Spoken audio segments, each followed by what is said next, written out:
Hello and welcome to the Nick Lugo Show. Today you are going to experience Norman Plotkin. He is the most spiritual of all the hypnotherapists that I have met. He goes and explains really how deep our subconscious mind goes and how really influenceable we are. And well, he's helped so many people in so many areas, in so many ways that it's just mind-boggling. The stories that he's going to tell you, the stories that you're going to hear and experience are just incredible.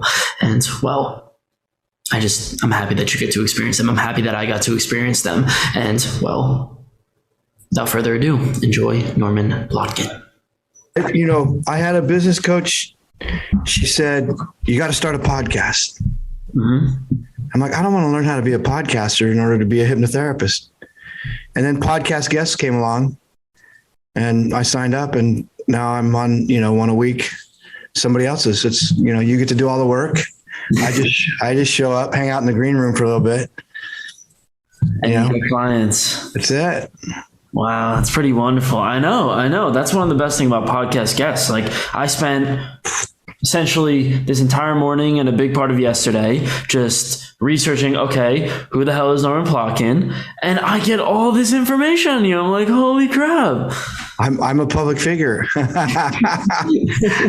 That's why when people in psych, you can always tell the clients there's a ton of stuff out there about me. There's even some lingering stuff from when I was a lobbyist, things I wrote, articles I wrote, so it doesn't take much, you can find out all about me. The internet's a wonderful thing, and especially if you've done anything in the public, domain. And so I'm always amazed at how little research the clients do. But anyway, glad you were able to. Wait, little research that your clients, like hypnotherapy clients? Yeah, I know, right? Just basic stuff. The basic stuff. My website is my name. Google my name. I am my brand. You know what I mean? It's like when I'm, they see the Google ad. When I was running Facebook ads, that was really dumb. Those people on Facebook that, they're surfing at 2 a.m. and that'd be kind of neat. They wouldn't show up. They weren't committed. It wasn't, but Google ads, people are searching for me. They're searching for hypnosis and hypnotherapy, and it's a lot better. But even they don't do, I've got a landing page. My Google consultants created a landing page, and it's not a website. It's just a bunch of copy, that's designed to hook them. It's a marketing copy. Yeah. And so few people go to Yelp or just search my name or whatever. Anyway, glad you were able to do a little research. Yeah, no, here's the thing, and this is like the biggest thing. So I'm at Indiana University. I'm trying to start a little hypnotherapy practice, just basic, hypnosis for productivity for college kids. Beautiful. Right? Yeah, like super simple, nothing crazy. But the problem is there's so much ignorance that goes around. It's like, you can make me cluck like a chicken. Like, am I going to lose control? Like, all these questions we know the answer to, but. Yeah, I know. They've seen TV shows in Hollywood and Get Out. Man, when Get Out came out, it was real. I had to do a lot of damage control. Right. Everybody thought I was going to take him to the sunken place. And, it's kind of funny. That's why I wrote my second book, Mastermind, Master Life. It's about, what is it? What does science say? Yeah, that's pretty good. So explain, what is the subconscious mind? First of all, how powerful is the subconscious mind? I think that's the biggest question. Well, it's everything. It's your iOS. It's your operating system. It's put in place. It's laid down from 0 to 8, and you mirror and match and sponge everybody that you come in contact with, and that informs your programming, and that's your operating system. And it's tied. There's 4 brains. There's the reptilian, the amygdala. There's the limbic, or the emotional brain, and the amygdala is autonomic. It's autopilot. It's all the things. It's your breathing. It's your heart rate. It's your temperature. It's this homeostasis. You don't think about these things, right? And then the limbic brain is the emotions, and emotions Emotions are long lasting. Emotions, you could want to kill somebody for 10 years. Whereas the neocortex, the feelings, that feeling of wanting to kill you would pass. And I'm being drastic here, but you know what I'm saying? So that feeling of wanting to kill you passes in 10 minutes, right? That's the emotion. That's the feelings. The emotions can stick, and it can be, I hate that guy. Right. And then the prefrontal cortex is the youngest of our brains, and it's the creativity and the imagination and analysis and all of these great things. So the subconscious mind is you're triggered into the autonomic nervous system, and that's what puts you into hypnosis. And so, if you're told as a child, money doesn't grow on trees, why can't you be more like your sister? Yeah. These are the things that echo in our mind, in our operating system, and any attempt to deviate from it will not be very successful. Also, a couple things.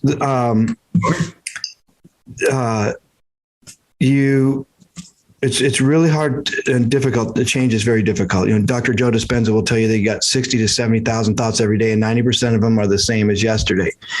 And so, and the other thing that happens is, we have these fearful experiences, and our subconscious mind will develop behavior as a response to it, and as an adaptive defense mechanism.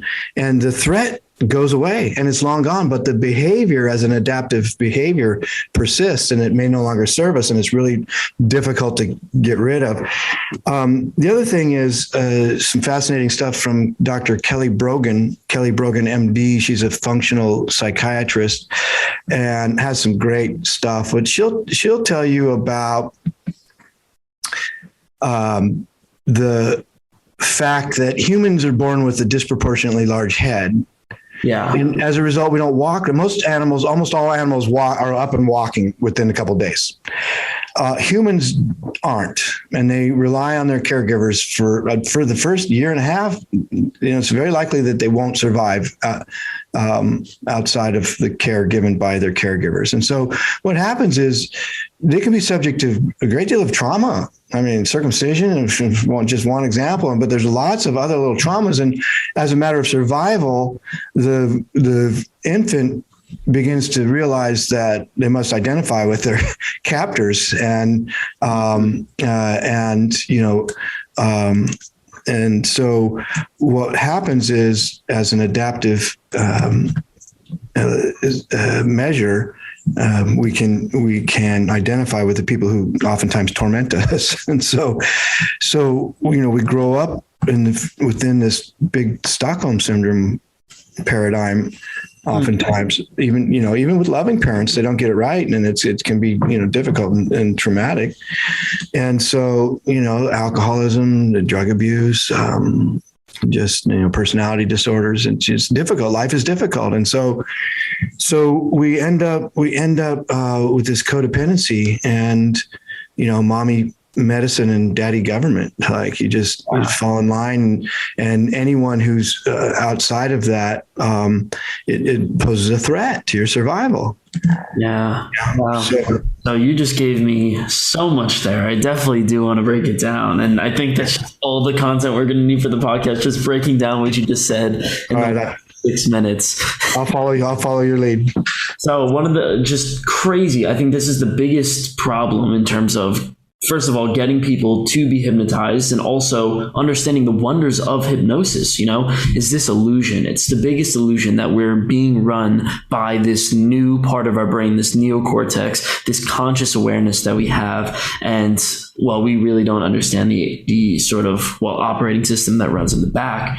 And just sort of explain, what the hell is really going on here? Okay. It's imagine the iceberg. Right? Yeah. The iceberg, the tip is above the water, and that's our conscious mind. That's logic, reason, analysis, decision-making, and willpower. That's what we think is in control, but that's not that's the tip of the iceberg. What's really controlling us is the subconscious mind, which is 95% of what's going on with our brain activity. Yeah. And so what we really have to understand is these patterns, like the body loves homeostasis. If you have a temperature, it's going to do everything it can to fight its way back to 98.6. You have to run and escape something. Your heart is going to then go back to your 60, 56, 58, 60 beats, whatever it is for you. It's going to come back to homeostasis. Similarly, the subconscious mind wants homeostasis. A good example of this is, you don't have to keep learning how to ride a bike. You learn it and you always know how to ride a bike or play an instrument or, these things. So the subconscious mind learns it and now it has it. You don't have to keep rethinking about it, how to drive a stick shift. Yeah, that's one of the big things. Like you look at it, let's say, I have, it's a big trope, and it's really true. Somebody who's very overweight, who has the sort of identity, the personality where he's called, Big Tom or, Big Jerry, right? Like that's not only forming your habit, but it's also forming your personality. And that part of your subconscious mind really needs to be rewritten if you really. Totally. Oh my gosh. Yesterday I had a client and he said, his dad was a player, and his uncles were players, and his grandpa was a player, and he fell into this player kind of role. And he says, it's a family curse. I'm like, stop. Yeah. The more you talk about a family curse, the more you perpetuate this feeling that it's an inevitability. You can break the curse right now. Stop talking about a family curse. Yeah, I mean, I'm actually working in a lab right now at Indiana University, and we're studying that exact topic. It's literally, do we have self-fulfilling prophecies? Totally. It's called a feedback loop. Yeah, it's so easy. And the best thing is, like, you can use it to your advantage. Like of course. Like we have this long tradition in, let's say, the last 2,000 years that you pray, right? This is a Christian tradition, obviously. You pray and you say, okay, God, let me solve this problem. And then the answer just comes to you. And you say, okay, you know what? A rationalist could easily come to the conclusion that because you believed that you could solve the problem, and also because it was just staying on your mind, that it was a self-fulfilling prophecy. Of course. By the way, Muslims pray and Jews pray and Hindus pray. And it's not just a Christian. And so in prayer, there's a great deal of, in my first book, Take Charge of Your Cancer, I cover a whole area of the research on prayer and healing. And so if you listen to people like Dr. Bruce Lipton, and epigenetics and the ability to modulate our own genetic expression. And if you look at things like the placebo effect, right? So any drug that goes to market has to do better than the sugar pill, which works 30% of the time. I mean, the sugar pill, they've even done it with knee surgery. They told them they were doing knee surgery. They went in and they didn't do the surgery and the knee was better. Yeah. And so conversely, there's the nocebo effect. There was a study in the 60s of medical students. 70 some odd % of medical students suffered the symptoms that they were studying. You can make yourself sick or you can make yourself better. And the thing is, we're coy. You can't be Debbie Downer 3/4 of the day, 7/8 of the day, and then stand in the mirror and do Stuart Smiley affirmations and think it's gonna, it's got to be consistent behavior. Yeah. You can't, like in your example of the prayer, you can't. This is what people do. They throw up petition prayers. God, if you just get me out of this one, I promise never. And God's like, where you been? The other 6 days of the week. Wow. You got to, because guess what? God lives right here. It's not some bearded man in the sky. God energy is love energy. Love is your birthright. It resides in your heart center. Its opposite is fear. Love gives rise to all positive emotions. Fear gives rise to all negative emotions. And at any moment, you can pick an icon like a red heart, a red rose, a peace sign, Jesus, whatever picture says to you love, and bring it into your heart space, and you can change everything. And I always, whether, in the consultation, whether they work with me or not, I give them that. And I'm like, choose a picture and do this 50 times a day. And soon it'll be 45, and soon it'll be 36, and then 24, and then 15, and then 8, and then then you get to the point where just a couple times a day, you have to remind yourself to bring love into your heart base, because when you're walking around in fear, you're triggered. Your autonomic nervous system, you're walking around in fight or flight, which means you're highly suggestible. We are in mass hypnosis right now. You know what? The fear, turn off your television, throw away the television, get rid of this thing. It's called programming. It's like, you know what I mean?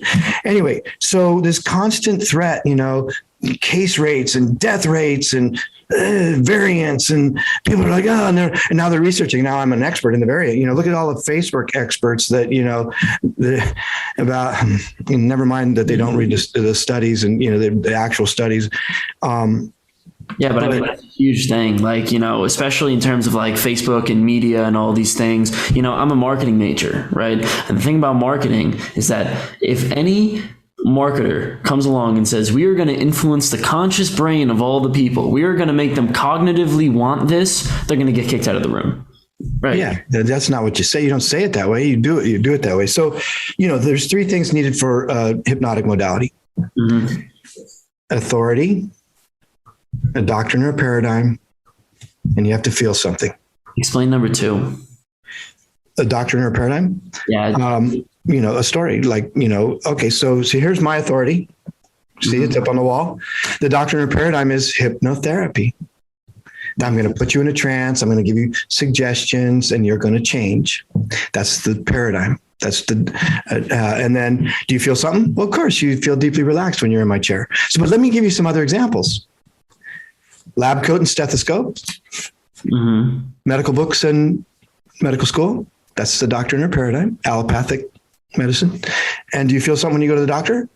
You can be hopeful. You can be scared. You can be sad. You get good test results. Yay, you're related. Not a good place to have your blood pressure taken. The white coat syndrome. You know what I mean? So that's medicine is a hypnotic modality. Here's another one. The white collar, the good book. Choose any one. The Torah, the Quran, the Bible, the Bhagavad Gita.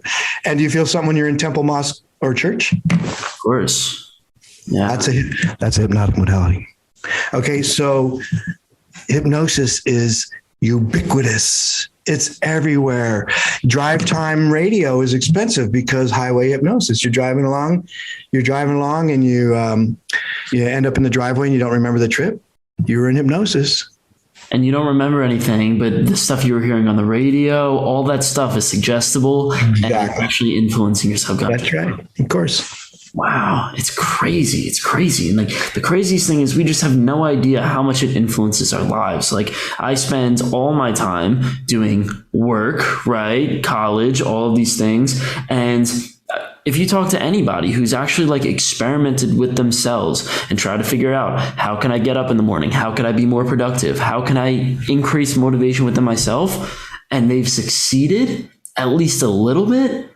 It's not done through carrot and stick. You can't do it. You just physically can't. I tried years ago, every time I mess up, every time I don't wake up in the morning, I take a cold shower, or I have to go for a run. What do? I just don't go for the run. No, of course, avoidance behavior. Listen, there's the studies on classical and operant conditioning are long. We can get a reward. The bell rings, we salivate. It's just long and arduous, and no one goes through it. I mean, look, we're an immediate society. We're we need it now. Then no one goes through these long, classical conditioning type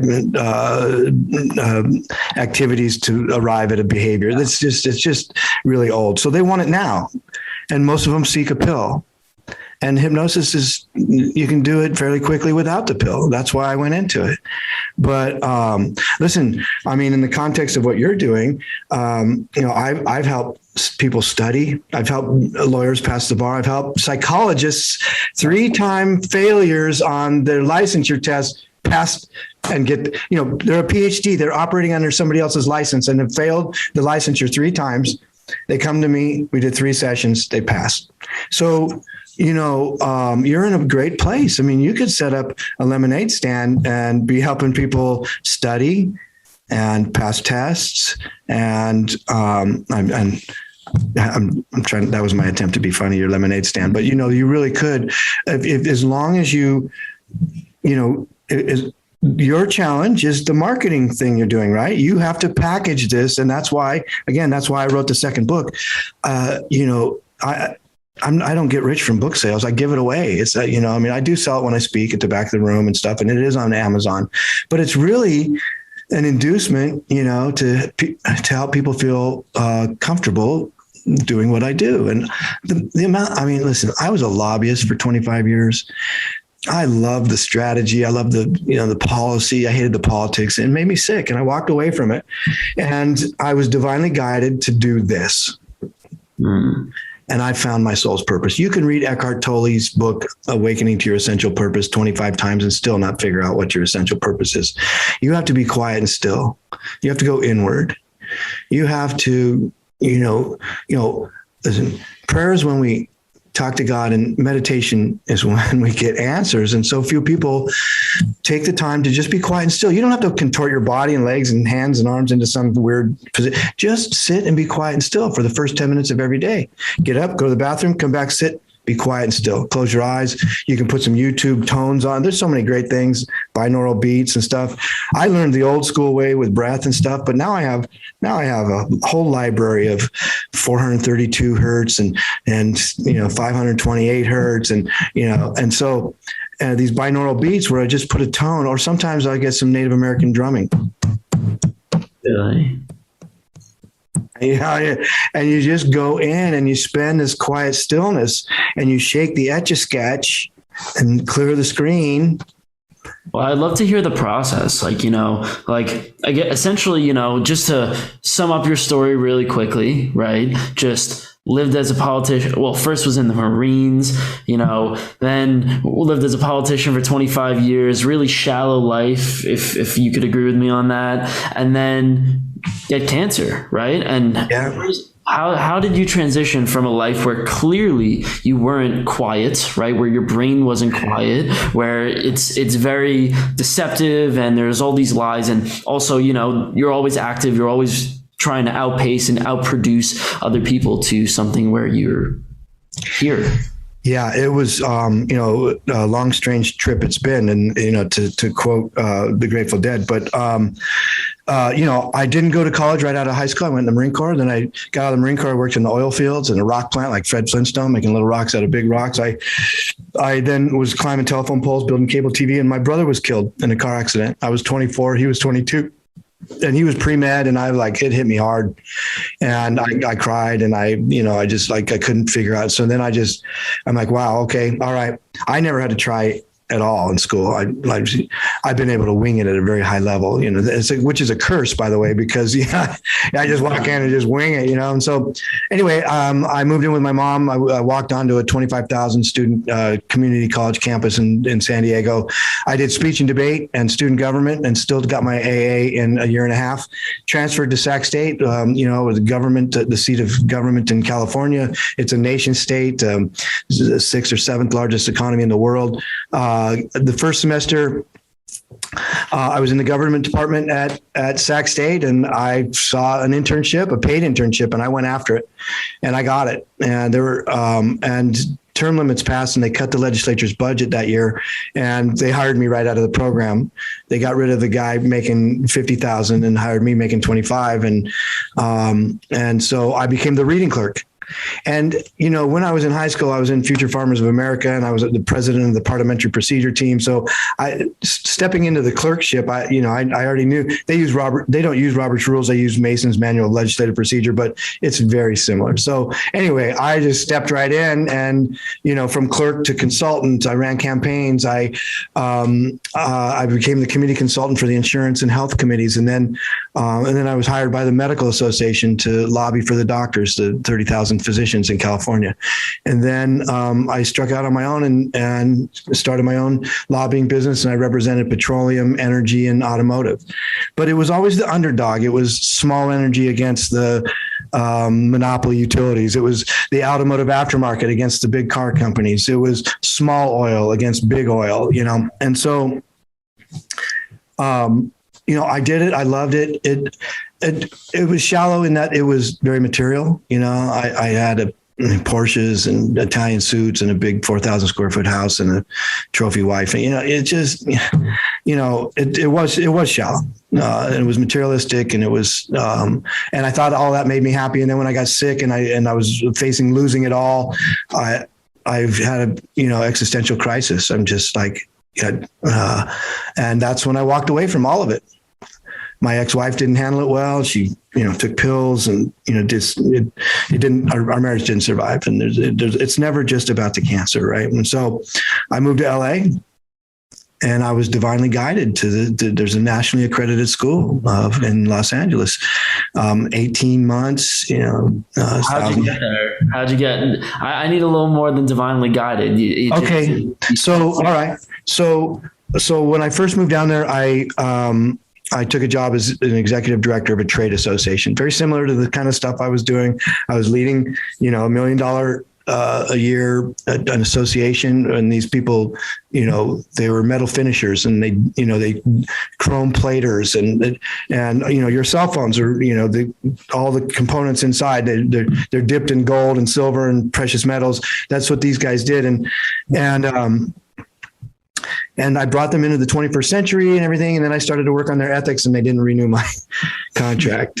And I'm like, oh shit, now what? And I had this experience. I'm going to get a little woo on you here.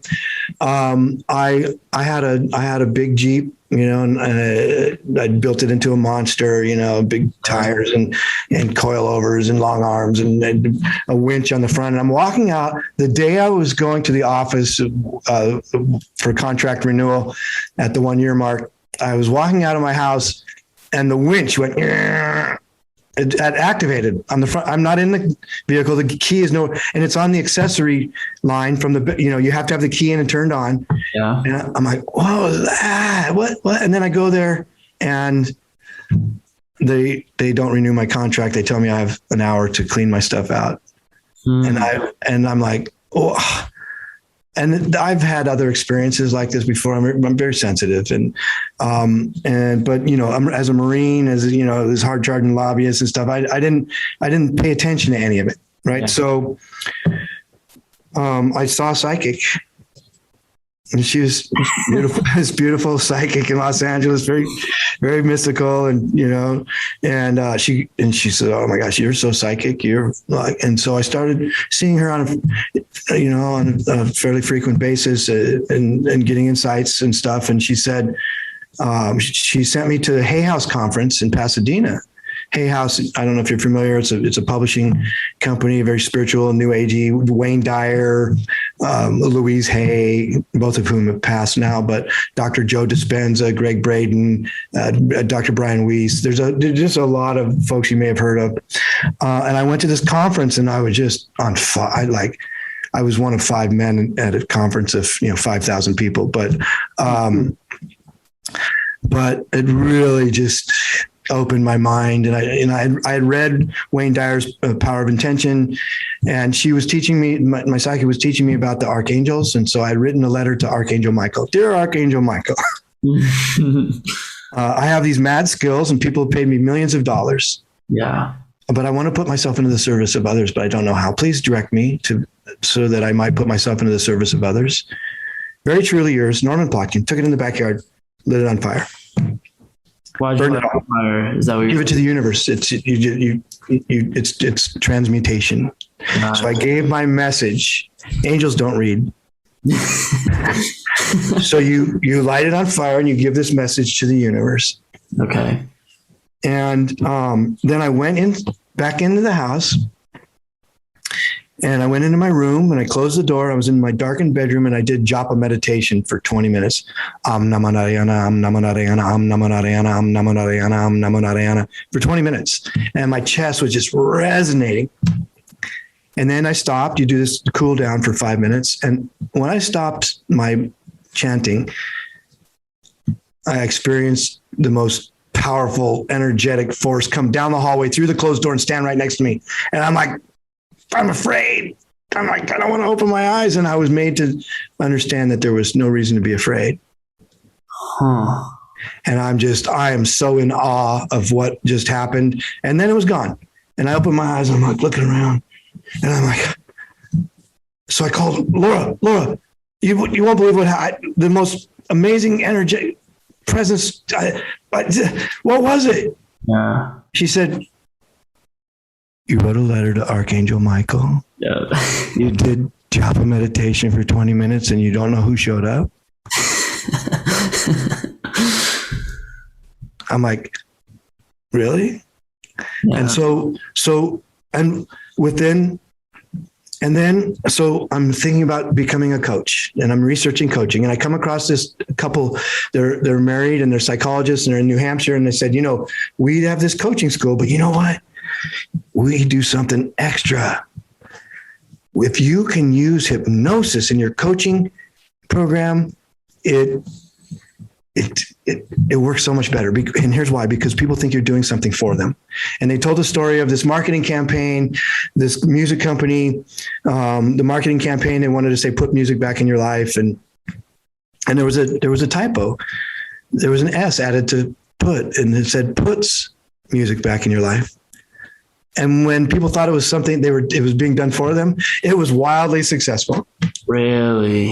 Wow. And so they said that, so I'm like, oh my gosh, that makes a lot of sense. In The Power of Subconscious Mind, I've read Joseph Murphy, and I'm feeling powerful because I beat cancer, and I was really, focused, and, all of these things. And so, but I'm not going to New Hampshire, and I'm not taking a 1-week course. So I started researching hypnosis, and lo and behold, I'm living in the San Fernando Valley in Los Angeles, and in Tarzana is the Hypnosis Motivation Institute, a nationally accredited college of hypnotherapy with a residency program, and very powerful. And so I was telling my girlfriend at the time, and she says, well, I think I know somebody who went there.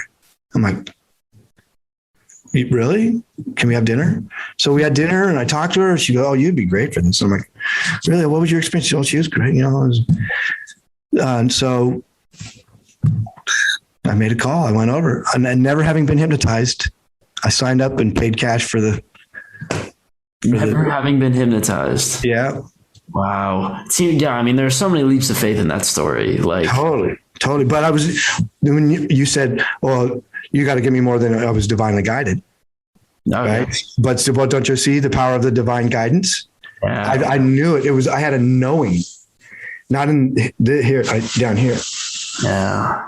Wow. And so I went, and I never looked back. And it's been 7 years. I've had to work. Initially I had an old client call me, and he had me cover 16 Western states. I was in state capitals in 16 states, lobbying bills for the automotive aftermarket. And I would do hypnosis on nights and weekends. Really? Wait, so you were still working for the lobbying agency? Yeah. I mean, I closed my shop, and I took a contract job, and I was covering 6. And so I was lobbying in Hawaii and New Mexico and Colorado and Arizona and Oregon and Washington. And so I'm flying everywhere. And nights and weekends, when I wasn't traveling, I was doing hypnotherapy. Where would you do it? I had an office in Burbank. And so I set up right by NBC Studios on Olive Avenue. It was a really cool little office. And I joined the Business Networking International, BNI, and I was, but it's hard. It's hard to make, it's hard to build a practice. You got, number one, it's a modality that people are circumspect of. And number two, building trust in a practice, and it takes money to get your name out there and stuff. And, my girlfriend's like, get a job. I'm like, no, you don't understand. I'm divinely guided. Yeah. We'll talk about like the difference in quality of life, like from being, we'll say first life and second life, honestly. Well, second life and third life, because the first life was the Marine Corps and the oil fields but anyway, so I used to think I ate stress. Bring it. I'd come in. I did. My calendar was. I kept my calendar here, and I'd come in and log onto my computer, and then, just take it as it came, Yeah. winging it at a very high level. Just walk over the Capitol. I knew what time of year it was. I knew, what deadlines were, just based, because I was very familiar with the whole process. But it was stressful. 2008, I lost $300,000 a year in business. It does, oh, gee, you're only making 300 instead of 600, but you know what I mean? Yeah. But if you have a material, then it was rough. It was very difficult. It was very difficult to do. Yeah. And it was hard. It was stressful. And so, so now I work 8 to 8, 6 days a week. And it's not even there's no stress in my biggest stress is, oh my gosh, I've got a client who has MS. Mm-hmm. And she's trying to walk again after 10 years, and her physical therapist have told her that she's got a block. And, when people have blocks, they're supposed to go see a hypnotherapist. And we've done 2 sessions, and how do I get through to her? She said, I don't know if I'm doing it right because it's not working. And I'm like, I told her that there were no guarantees. So let's try 3 sessions and see if we can but it may need 6. And at the end of 6, you may not see radical change. And do you want to keep spending money on it? I'm going to do everything I can. I'm going to research and so that's your stress. Yeah. You see what I mean? Yeah. So, but I don't stress. I don't lose sleep over it. I just really am committed to do everything I can. I've got a client who has IBS, who's done the research and understands that there's one diet, the FODMAP or FODMAP diet, or hypnotherapy, and that's the 2 things that work for IBS. And so I just bought some research out of Australia. I bought an academic program on the latest approach to IBS because you know what I mean. I want this to really help her. She's lost a child recently, and it's really, really difficult. And these are difficult times, but it's a different kind of stress. It's not stress at all. Like, I love it. And my office is full of crystals and sage, and I smudge, and I meditate deeply. And I'm grateful. I'm so grateful. My mantra is love, kindness, gratitude, forgiveness. And this is what I say over and over and over every day in my meditation. And I breathe in love for myself, and I exhale kindness to others. I breathe in gratitude for myself, and I exhale forgiveness to others. And I lead a virtual meditation on Zoom every Saturday night at 7 p.m. And and I write a 2,000-word essay every week. And I'm like, every week I'm under deadline. I'm like, oh God, why do I do this? I'm like, I know I do this. And, I'm helping people. And it's the Maharishi effect. We're raising consciousness and helping move the needle toward the 5th dimension.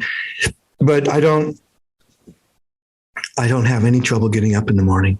I race into town on my motorcycle and can't wait to work 12 hours. It's not even work. It's not even work. I love it. And the greatest reward, man, yesterday I had 3 clients who were making so much. I mean, of the clients, everybody brings different stuff, and there's resistance, and there's half-heartedness, and, there's doubt on the part of the client. And when there's doubt, and then there are those who are just committed. They believe in it. And the seeing them make so much progress. I had a woman who came, and she was crushed after a breakup, and we just finished our 6th session, and she hugged me, and I'm like, I wish everybody could make the progress that you did. It's just amazing to watch, and I'm so happy for you. And she's like, I'm so grateful, and so, everyone leaves better than, walking out my door, they're better than when they came in. Yeah. I even had a guy, he called, and he was out there, they're trying to kill me. The Greys have implanted an emotional block, or something, or a program, and I need you to help me block the Greys program that's been installed. He lives on the street. He shows up, wearing a jean jacket with the arms cut off and a machete, on his belt. And a navy camo hat, real boonie hat and stuff. Anyway, he on the phone. He was. And I said, "Well, come on in. We'll do a consultation." Okay. And so I didn't hear from him, and then he did. He called back. He said, "I'm ready now." I said, "Well, come on in." So he comes in. We do a consultation, and I told him the pricing structure. He bought a 3-pack. He plunked down his ATM card, and he spent $450. I'm like, okay. So I took him through 3 sessions, removing the Gray's emotional attack and blocking it. And okay, you meet people where they are. Yeah. I helped him.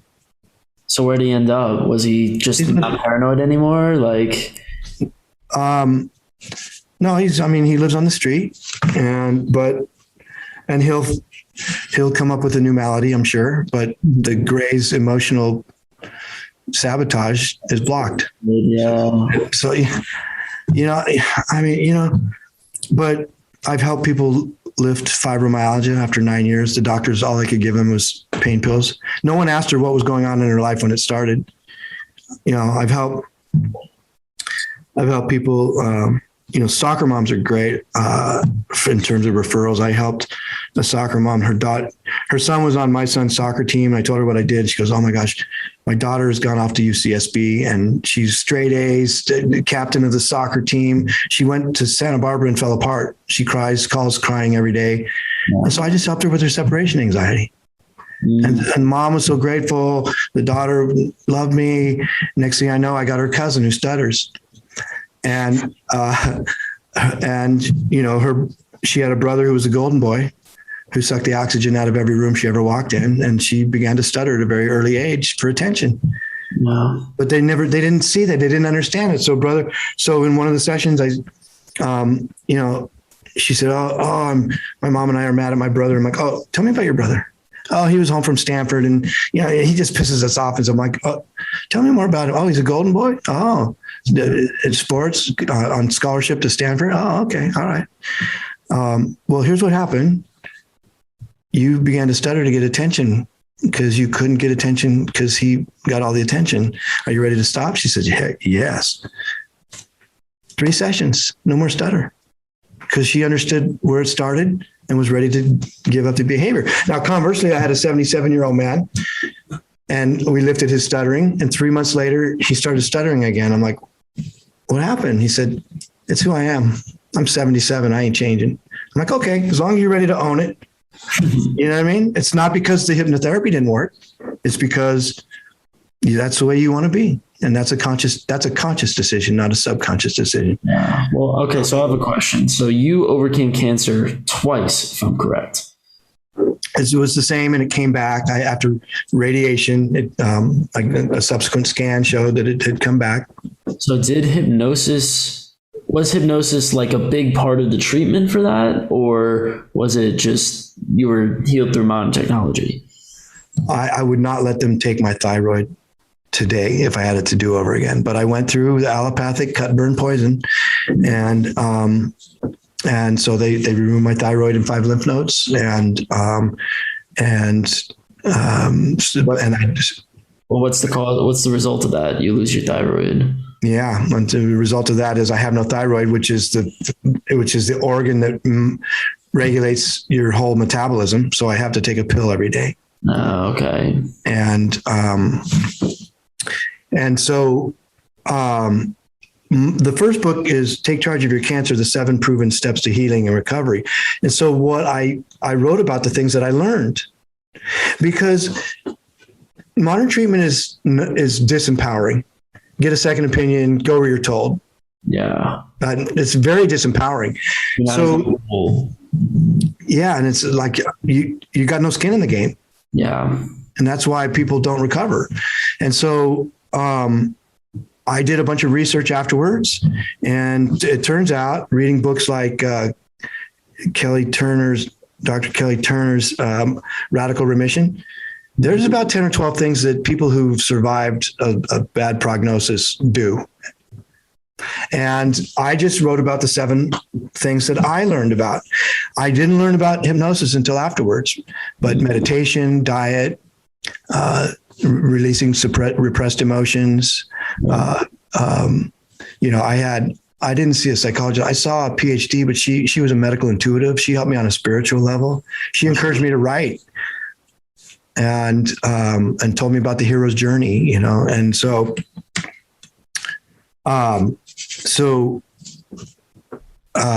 these are the things I learned. I didn't learn about hypnosis until later, but now I'm certified in hypnotherapy for cancer clients, and I've had numerous cancer clients who I've helped, and it's really a book about giving you empowering things to do. Radically change your diet, deepen your spirituality, learn to meditate, release your repressed emotions, commune with your subconscious mind, take charge of your healthcare. No one's got as much skin in the game as you do, and finally have a reason to live. Don't just not want to die. Well, that's the thing. Like, it seems like, in my estimation, that, those people suffering with cancer, with cancer diagnoses, and, they're sort of on their last limb, or at least they're faced with their last limb, it's an existential problem, which cannot be cured by anything like your traditional drugs that we experience. One of the things that is so powerful and has been clinically proven to help cancer patients is psychedelics, right? And psychedelics is clearly something like a spiritual cure, whatever the final estimation, whatever it is in the final estimation on that. But it doesn't matter, right? Like, it has this spiritual element of it. And that seems to be the thing that brings some sense of, existential cure. Yeah. So I'm studying shamanism now. Awesome. So, it's so cliche. I had to find the right master. I've done some academic inquiry into it, but you know what I mean? It's so people are drinking ayahuasca and doing little circles and stuff and everything. And I'm like, I just had to wait until I was, I've learned trance work. Now I'm really good at it. And now I'm taking it. But the universe has a code of 4. Modern scientists have found the genetic code. There's the 4, right? AGCE, right? DNA has a code, a 4 code. Well, the shamans for 50,000 years have, north, south, east, west, and the 4 brains. And so, shamanic healing, you have to set aside the emotions of the limbic brain and get at that neocortex, where the emotions are, where the feelings are. And because the emotions, what we do is we have an imprint. So if I ask you, why do you do that? And you say, well, 10 years ago, this happened. Yeah. You won't remember the details. This is Dr. Joe Dispenza, by the way. Mm-hmm. You won't remember the details of what happened. In fact, you'd recite it incorrectly. What you remember is how it made you feel. Because when you have an experience, it creates a feeling creates an emotion, and that emotion gets imprinted in your body. Emotions are long-lasting. They're long-lasting.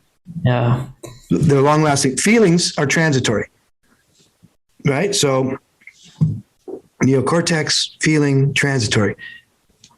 Emotion, limbic, and long-lasting. And so in the shamanic tradition, we have to get at that emotion that's imprinted in your body, that family curse, that trauma that you haven't resolved. Here's another. So Dr. Carl Simonton, he was a radiological oncologist in the 70s, and he saw a lot of cancer patients, and he came up with a theory that when we have these traumatic experiences, that if we're not able to resolve them, they become, repressed and shoved down into our gut. And by the way, trauma is cumulative. If you have subsequent traumas now, it reinforces your view on the world. Exactly. And so you become hypervigilant, and when you're with the passage of time and you're unable to resolve these repressed emotions, the subconscious mind perceives death as a way out of the pain. You're not even aware of the pain. You can see it in some of your maladaptive behaviors, but we're not consciously aware of this emotional pain that we're suffering from something that happened a long time ago. I do inner child with almost everyone. It's inner child and the garden of life, where we rake up all the dead old leaves of people and things that have hurt them and into a big pile and light them in fire and plant new seeds.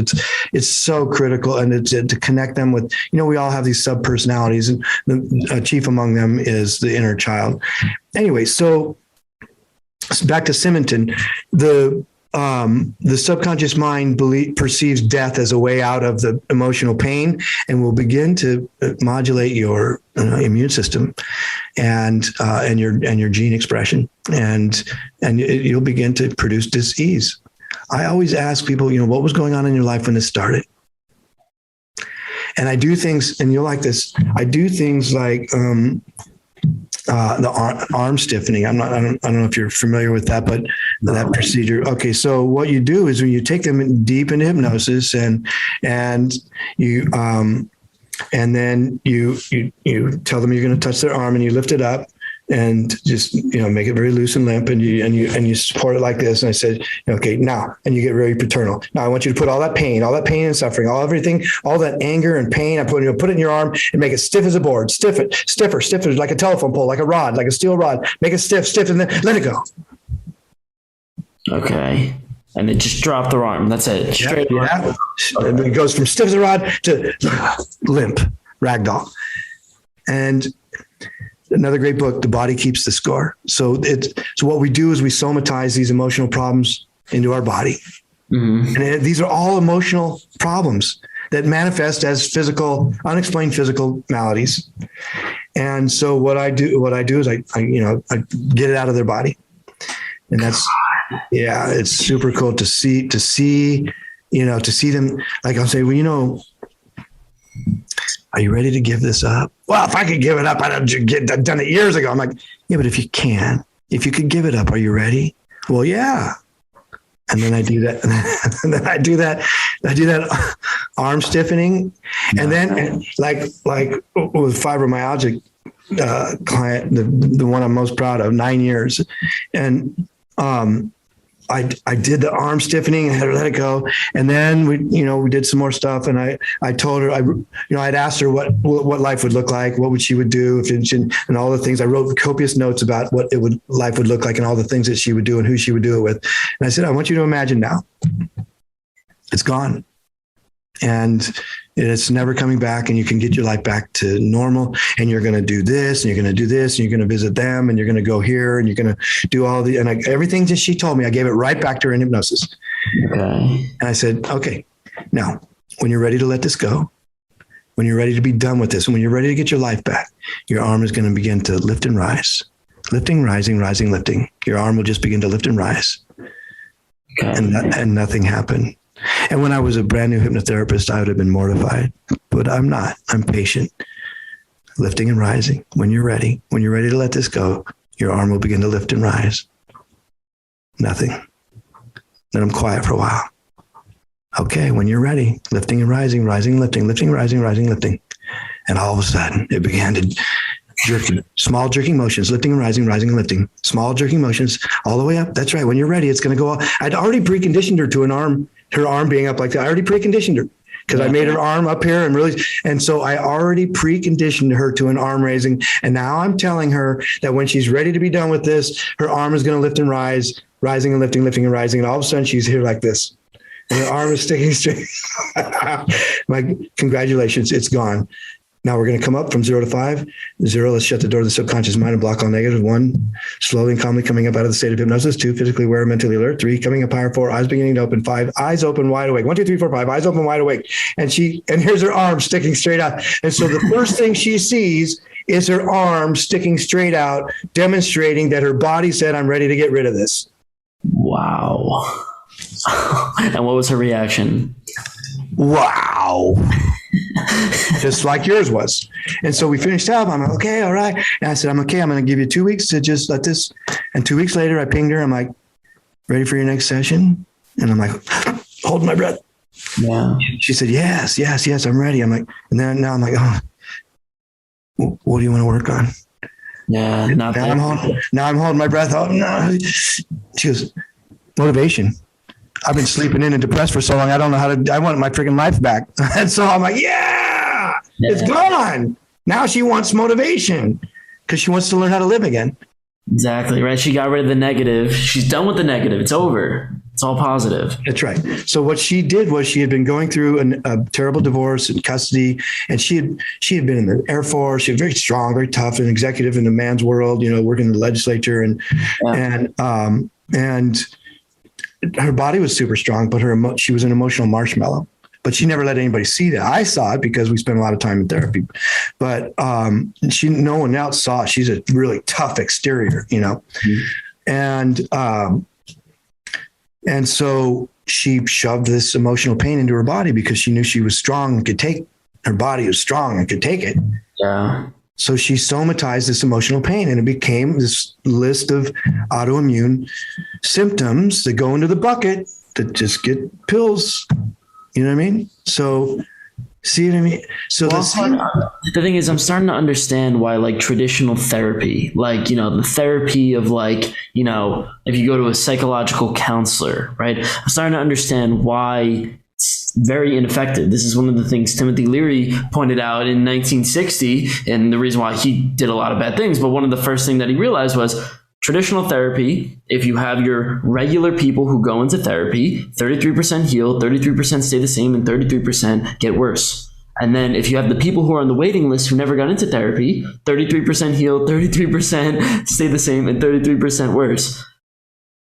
What's going on here? What's going on here? And it's nothing is going on. That's the problem. Nothing is going on. I have people come to me after 6, 7, 8, 9 years in therapy. I'm like, didn't you wonder about year 3 if this was working for you? Yeah. I'm 3, 6, or 12 sessions. If I can't help you in 12 sessions, I have people that come and they buy a 6-month package, but they're older and they dealing with a lot of stuff, or they've had a condition for a long time, and but for the most part, we'll get it done in 12 sessions. Well, think about it this way, like, I'm starting to understand at the same time, like, given all your stories and all these things, I'm understanding why hypnosis is so taboo. Hypnotherapy is just not at the top. It's like, first of all, it flies in the face of science. Like, okay, here's this, completely divine subconscious mind that we can't even understand. I'm going to try to rein it down and, influence it. And then at the same time, it flies in the face of all of the psychological counselors who are saying, here are the acute differences that we could create from psychological testing and psychological studies. Yeah. The good news is, the research I did, it was so funny. King Louis in France held an inquisition on Mesmer, who was claiming all of these capabilities, and even Ben Franklin was on the panel that did the investigation, and the emerging new medical societies, and they looked into it, and they because it was all anecdotal. And, Mesmer was a little crazy. He said, there was animal magnetism, and there was none of that. But he was onto something. And, but what they said at the time was it had more to do with Mesmer's personality influencing the people than anything else. And so the problem for hypnosis has been that it's been anecdotal and subjective. Yeah. Right. But now we've got people like Dr. David Spiegel at Stanford, who's doing the research. Right now we have measurement devices, functional MRIs.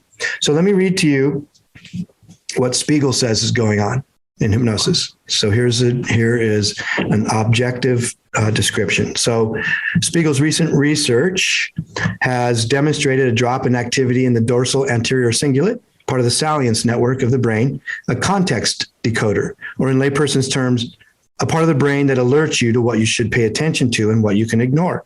This part of the brain, which fires up when there's something to worry about, actually calms down during hypnosis.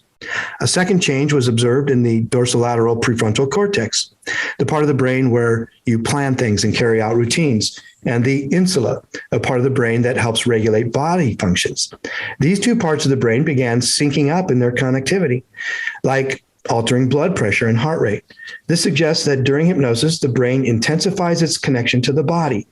We can see evidence of this when the hypnotized individual experiences a slower heart rate and rhythmic breathing, with a likely corresponding decrease in blood pressure. At the same time, other areas of the brain become less connected during hypnosis.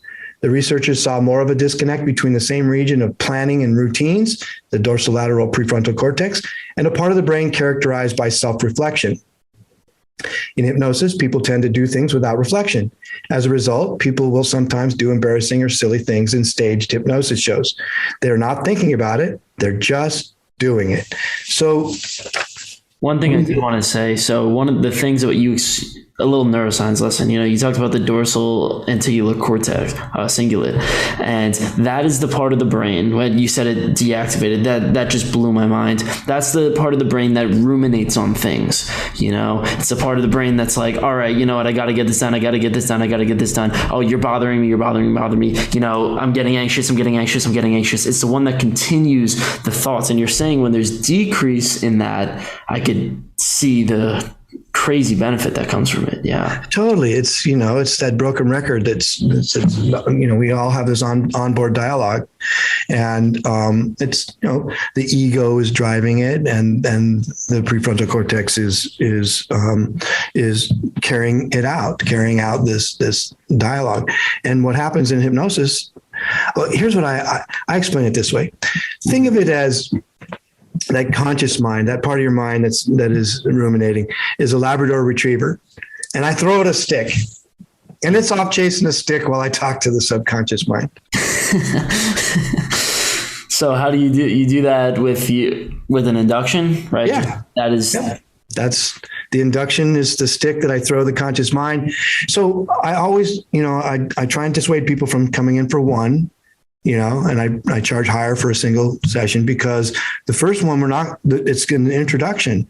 Your conscious mind is going to be hovering. You're going to be kind of sleeping with one eye open.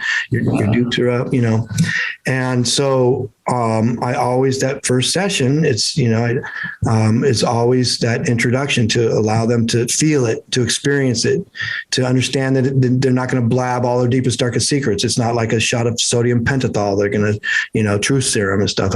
I need you to be truthful. I need you to blab all your deepest, darkest secrets in the cognitive part. That's how I help you over here, in the chair.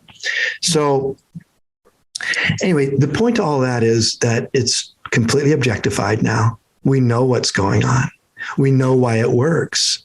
And it scares the pharmaceutical industry because listen, I was a lobbyist for the physicians at a time when the psychologists really wanted to prescribe, and so did the psychiatrists. And they came up with this theory called chemical imbalance.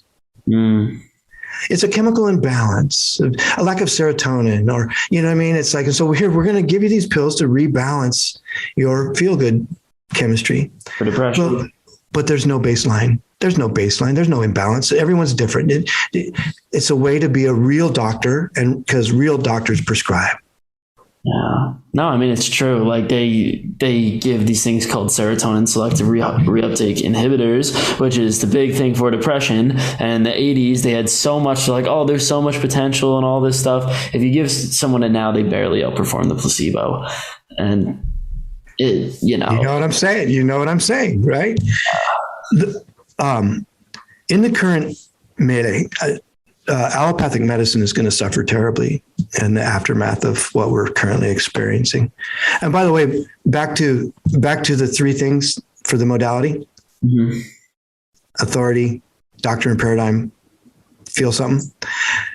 Doctors Fauci and Birx, virology and epidemiology.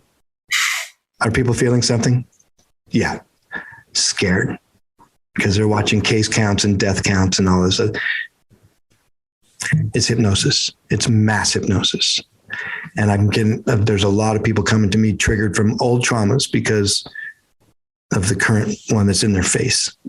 Interesting. So what do you do? So what's the solution to that? That's a great question. So you're struggling with something like mass hypnosis, right? Isn't that really what school is at the same time? You know, you're in school and you have teacher with accreditation. What are you trying to feel? Learn, you know, either learning, yeah. Fear, right? Fear in terms of, okay, I need to get an A in this class. I need to get into college. Of course, they're going to try to make you feel something. Oh yeah. School is another good example. Absolutely. The teacher is the authority. The doctrine and paradigm is the liberal arts or whatever subject you're studying. And do you feel something? Yes. Pressure to perform. So how do you overcome something like, well, essentially, well, first of all, the reason why they're doing this is because it makes you more susceptible to learning, right? You're going to be able to more suggestible. You're going to be able to learn more, right? So how do you overcome, essentially, first of all, the learning from the past that you've been wired to do, and also how do you, well, protect yourself from mass hypnosis in the future? Pink Floyd. Teacher, leave us kids alone. No. So, you know what was really hard last year? At the beginning of 2020, my girlfriend is an acupuncturist and she's from China. She's a doctor of traditional Chinese medicine and an herbalist and very spiritual. She's a Qigong master and we meditate deeply and we lead meditations and we do stuff together. We're so on the same plane. It's amazing. But we do vision boards every year and we hold vision board parties where we bring people over and we have done some magazines and we lead, workshops on building a vision board. Yeah. And in the beginning of 2020, we're doing our 2020 vision, man, we're going to see our way to help more people. The 2020 vision that came was not what was expected.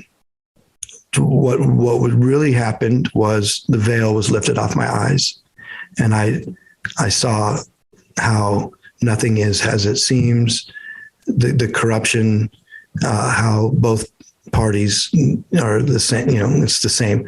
There's a Native American, you ever consider the left wing and the right wing are on the same bird? And so, they argue but nothing ever changes and they fight. I'm fighting for you. Bullshit. It's just like. Yeah, no, I agree. I mean, come on, I voted this year, right? Or last year. And I didn't vote for Trump or Biden. I voted for Joe Jorgensen because I was like, if I vote for, essentially that exact philosophy just stated perfectly. I was like, if I'm going for either wing, I'm picking the same bird.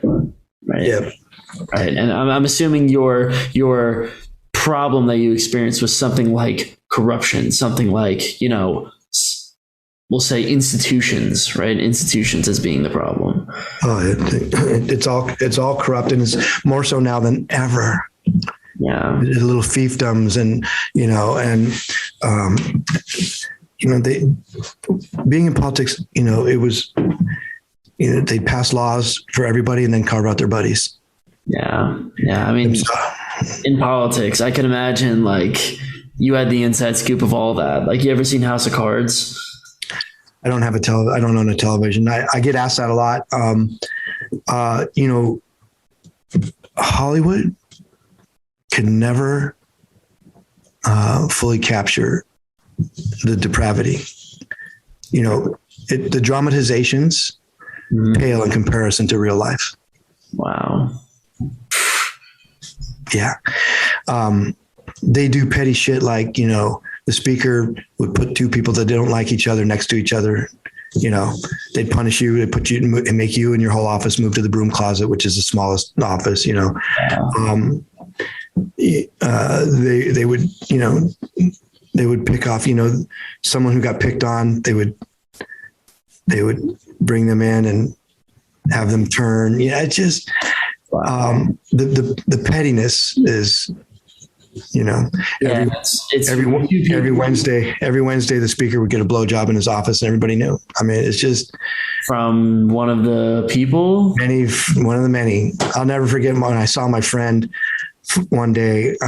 I was I was visiting. I'd been gone because I was running a campaign, and I had my candidate there at the back of because I could get in and out everywhere. I knew people everywhere. And so I was at the back of the chambers during a session, and it was Wednesday afternoon, and the big door from the speakers conference, I heard boom, and it closes, and I look, and there's my friend.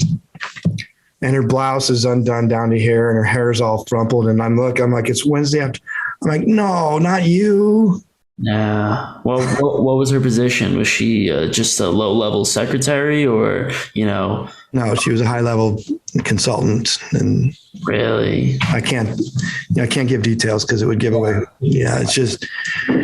It's low, shallow. Shallow is the perfect way of saying it. It was very shallow. And it's more. So look, life is more like high school or even junior high than college, right? We think it's intellectual and there's these pursuits and everything. No, it's petty and juvenile. Yeah. And that's what 25 years of realizing how petty and juvenile it was made me sick. Yeah. Because I had, call me naive, call me starry-eyed. I thought that, anyway. What? No, say it. Something like life. I thought it was elevated. I thought it was, I studied the founding fathers. I studied the documents, the Enlightenment, and, all this lofty stuff. And I bought in hook, line, and sinker. And it's not lofty.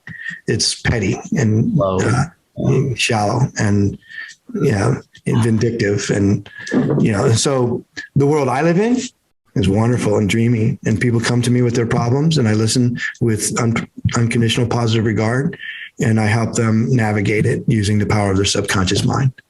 Yeah. And they leave better than they came. What a wonderful world that is.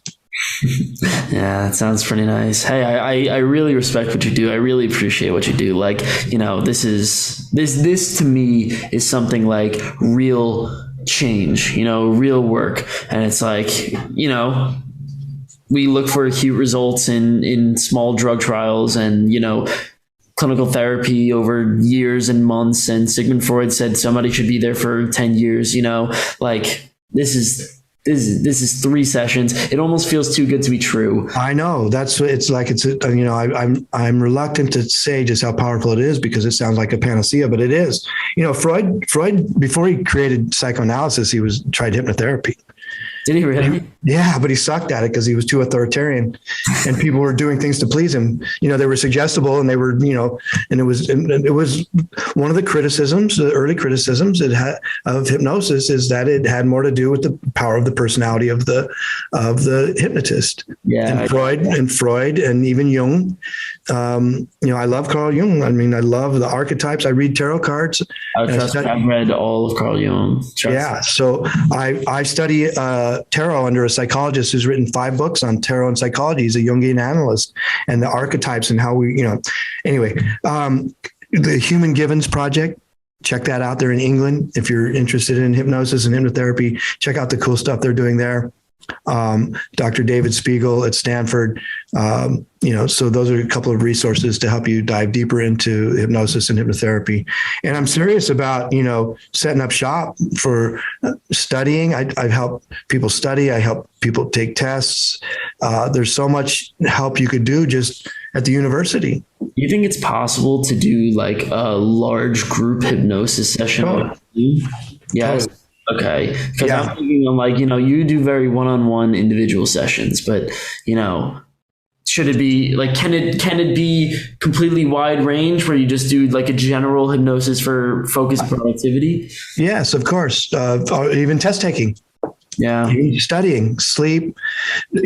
I've done group hypnosis, and you just room control. You really have to control everything. Now, if you do it on Zoom, you have to control muting and you have to give firm directions about how they have to behave, and you have to frame it and set expectations. You really have to be in control. Gotcha. So trust me, I've had group things. I was addressing the young executives at the City Club in LA at the 32nd floor, and I've had everything dialed. And these are all very young professionals, lawyers and doctors. And what I didn't bargain for was the wait staff coming in the door and pouring ice water in people's, like, stop. So I learned a valuable lesson about room control and about controlling everything, being in control, not because I'm a control freak, but because you focus. Focus. Yeah. So I would encourage you to do it. It's on general topics. It's real easy to do. All right. I'll let you know how it goes. And thank you. Awesome. All right. Stay in touch, Nick. Thanks. Take care, man. Thank you for listening to this episode of The Nick Lugo Show. Always make sure to check out the sponsors in the description below and to like, subscribe, and give 5 stars and in whatever way you can, because, well, I hope to spread this podcast and these episodes with more people, and you could help me do that. I always love to end my podcast with one quote, and this quote is my favorite of all time. It's by Viktor Frankl in his book, Man's Search for Meaning. Ever more people today have the means to live, but no meaning to live for. Think about that quote, and, well, have a good day.